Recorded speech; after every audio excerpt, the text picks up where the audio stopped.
నమస్తే SR7 TV news కి స్వాగతం. జిల్లా పర్యటనలో భాగంగా నూతన సర్పంచ్లను సన్మానించిన మంత్రి పొంగులేటి మరియు సీతక్క. వాజేడు వెంకటాపురం మండలాల సర్పంచ్లను ఘనంగా సన్మానించిన మంత్రివర్యులు. ములుగు జిల్లా వెంకటాపురం మండలం కాఫెడ్ స్వచ్ఛంద సేవా సంస్థ ప్రాంగణంలో వాచేడు వెంకటాపురం మండలంలోని నూతన పంచాయతీ సర్పంచ్లను తెలంగాణ రాష్ట్ర రెవెన్యూ మరియు సమాచార శాఖ మంత్రివర్యులు పొంగులేటి శ్రీనివాసరెడ్డి, పంచాయతీరాజ్ శాఖ మరియు శిశు సంక్షేమ శాఖ మంత్రివర్యులు దనసరి సీతక్క చేతుల మీదుగా 2 మండలాల నూతన పంచాయతీ సర్పంచ్లకు శాల్వా కప్పి సీల్డ్తో మరియు పొంగులేటి శ్రీనివాసరెడ్డి కిట్టి ఇచ్చి ఘనంగా సన్మానించడం జరిగింది. ఈ సందర్భంగా మంత్రి సీతక్క పొంగులేటి శ్రీనివాసరెడ్డి మండలాల అభివృద్ధి కొరకు కృషి చేస్తామని, పలు అభివృద్ధి పనుల గురించి ప్రసంగించడం జరిగింది. ఈ కార్యక్రమంలో ఎంపీ బలరాం నాయక్ మరియు భద్రాచలం నియోజకవర్గ ఎమ్మెల్యే తెల్లం వెంకట్రావు, మాజీ MLC Balasani Lakshminarayana, market committee chairman Irpa Srinu, 2 మండలాల కాంగ్రెస్ పార్టీ సీనియర్ నాయకులు మరియు సర్పంచ్లు, కార్యకర్తలు, ప్రజలు అధిక సంఖ్యలో పాల్గొన్నారు. SR7 టీవీ న్యూస్ రిపోర్టర్ తుర్సా చంటి. చాలా వరకు ఏజెన్సీ పట్టాలు లేవని పట్టాలు కూడా మనం వచ్చే బాధ్యత చేసుకుని ఖచ్చితంగా ఈ ఏజెన్సీ ప్రాంతాలు బాగా కృషి చేస్తాం మనవి చేసుకుంటూ ఈ కార్యక్రమంలో మొదటిగా మన మాజీ ఈ నియోజకవర్గాల్లో పట్టున్న మాజీ ఎమ్మెల్సీ బాలసాని లక్ష్మీనారాయణ.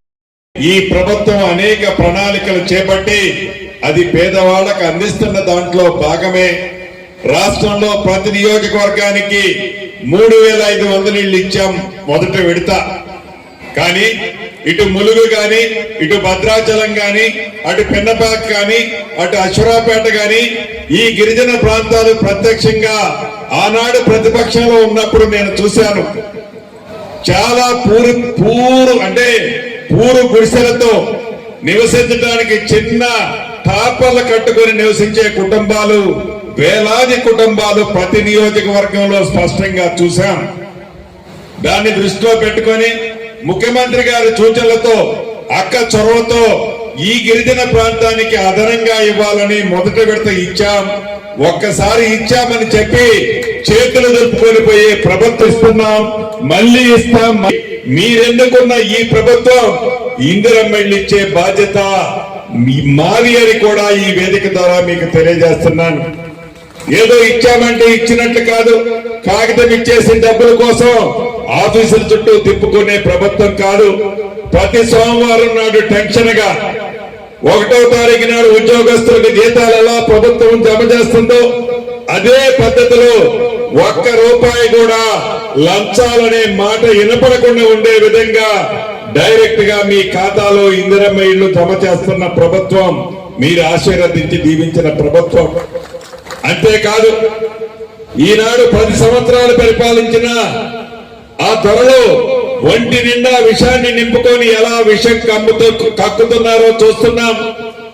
ఆనాడు ధనిక తెలంగాణ రాష్ట్రంగా ఉన్ననాడు వారు చేయలేనిది, వారు సాధించలేనిది, వారు పేదవారి ప్రేమను పొందలేనిది ఈనాడు అప్పుల తెలంగాణ రాష్ట్రంలో కూడా పేదవాడి ప్రేమను పొందుతూ వారు చెయ్యలేని ప్రతి పనిని చేసి చూపిస్తున్నది జీర్ణించుకోలేక ఇప్పుడు పుష్కరాలతోటి ఈ 3 మండలాలకు, ఈ ములుగు జిల్లాలో ఉన్నటువంటి 3 మండలాలకు మహాదశ అనేది వచ్చింది. అటు కన్నాయగూడెం, ఇటు వాజేడు, ఇటు వెంకటాపురం, ఇటు నాగారం, అటు కన్నాయగూడెం.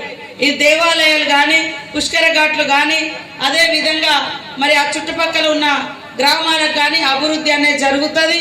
మీరు చెప్పిన ప్లేసెస్ ఏవైతే ఉన్నాయో ఇస్తే కలెక్టర్ గారితో చెప్పి అక్కడ సర్వే చేయించి పుష్కర ఘాట్లు కూడా కట్టించడం మూలంగా ఆ వరద కూడా మన మీదికి రాకుండా, మరి అదేవిధంగా భూములు కోత గురి కాకుండా ఉంటుంది, జనాలకు కూడా పుష్కరాల సందర్భంగా ఉపయోగపడుతుంది. అట్లా మల్టీపర్పస్ కూడా ఉండాలని ఆలోచనతోటి మేము చెప్పడం జరిగింది. వాజేడు వాళ్ళు కూడా నాకు చెప్పిర్రు, ఇప్పుడు పూసూరు ఇంకా కొన్ని ఊర్ల వాళ్ళు కూడా చెప్తున్నారు. అవన్నీ మరి ఎమ్మెల్యే గారి ద్వారా తీసుకొని ఖచ్చితంగా పుష్కరాలకు అద్భుతంగా ఏర్పాటు చేద్దాం. మన 5 మండలాల్లో ములుగు జిల్లాలో ఉన్న ఈ గోదావరి పరివాహక ప్రాంతంలో అదేవిధంగా గోదావరి జలాలను కూడా మన ప్రాంతాన్ని సస్యశ్యామలం చేసుకునే విధంగా వాడుకుందామని తెలియజేస్తూ నేను కూడా మీకు ఎప్పుడు అందుబాటులో ఉంటా.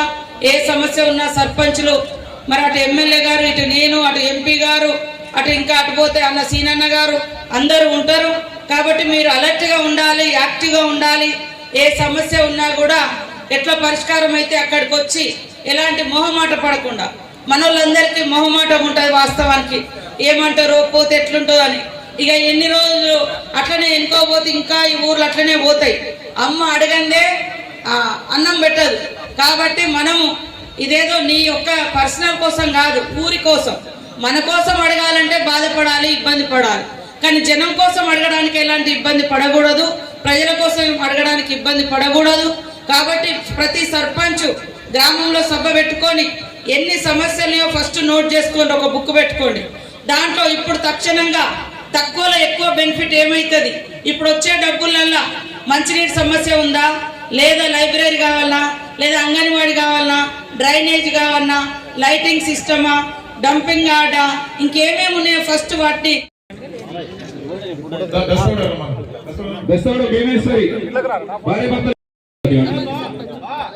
భార్య భర్తలు ఇద్దరు రండి అందుబాటులో.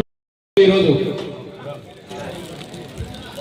దీంతో కాంగ్రెస్ పార్టీ 14 మంది సర్పంచులు చేరిండ్రు. టోటల్ సర్పంచ్ కాంగ్రెస్ పార్టీ సర్పంచులు మండలంలో. తర్వాత